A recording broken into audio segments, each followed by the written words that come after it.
ഗഫൂർ രക്ഷകനായി. കിണറ്റിൽ വീണ കുട്ടിക്ക് ജീവൻ കിട്ടി.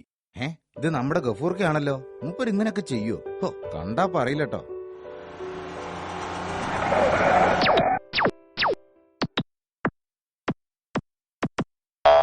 നമസ്കാരം ഗഫൂർക്ക, അഭിനന്ദനങ്ങൾ.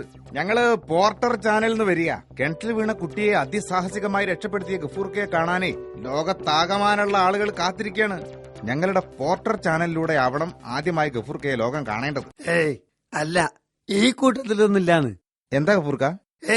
ഒന്നുമില്ല. അല്ല, നിങ്ങൾക്ക് എന്താ അറിയണ്ടേ? അത് ചോദിച്ചോളി. എന്താണ് സംഭവിച്ചത്? ഒരു മിനിറ്റ്, ക്യാമറ സ്റ്റാർട്ട്. ഓക്കെ. ഞങ്ങൾ ഇപ്പോൾ നിൽക്കുന്നത് ധീരനും മനുഷ്യസ്നേഹിയും മലയാളികളുടെ അഭിമാനവുമായ ശ്രീ ഗഫൂർക്കയുടെ വീട്ടുമുറ്റത്താണ്. അദ്ദേഹം ഇപ്പോൾ കിണറ്റിൽ വീണ കുട്ടിയെ സാഹസികമായി രക്ഷപ്പെടുത്തിയ കഥ നമ്മളോട് പറയുന്നതായിരിക്കും. നമുക്ക് ഗഫൂർക്കയോട് തന്നെ ചോദിക്കാം. ഗഫൂർക്ക, പറയൂ, എന്താണ് സംഭവിച്ചത്? വലിയോണ്ട് കണ്ണു കുത്തലവനെ. ഇനി അതും കൂടിയേ ബാക്കിയുള്ളൂ. ബാക്കി എല്ലായിടത്തും പരിക്കാണ്. പറയൂ ഗഫൂർക്ക, എന്താണ് നടന്നത്? അത് ഞമ്മള് മാർക്കറ്റിൽ പോയി വരുമ്പോ ഒരു കിണറ്റിന്റെ അകത്തുനിന്ന് ഒരു കുട്ടിന്റെ നിലവിളി കേട്ട് ഞമ്മള് ചെന്ന് നോക്കുമ്പോ കിണറ്റിൽ വീണ് കയ്യും കാലിട്ടടിച്ച് കരയാണ് ഞമ്മളെ കുട്ടി.